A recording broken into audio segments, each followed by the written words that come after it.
নমস্কার।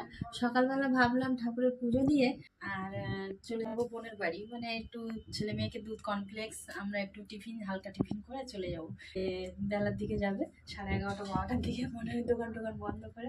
তো কি আর করবো, অগত্যা সবার জন্য টিফিন বানাচ্ছি। এখন ডিম টোস্ট বানাচ্ছি, দিয়ে দিয়েছি ডিমটাও পেঁয়াজ লঙ্কা দিয়ে কুচে নিয়ে গুলে নিয়েছি, রুটিটাও কেটে নিয়েছি, আর একটু স্যালাড বানিয়ে রেখেছি।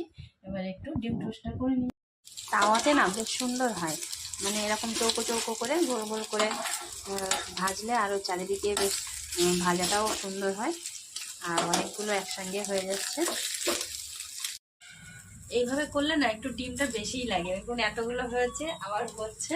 আর এখনো পাউরুটি রয়েছে, মানে 7টা ডিম ভেঙে করেছি, এখনো কুলায়নি। 5টা পাউরুটি পিস পিস করে কেটে নিয়েছি, আর এখনো একটু ডাল লাগবে। তো অনেকগুলোই করছি, মানে বাড়ির 5 জন আমরা খাবো।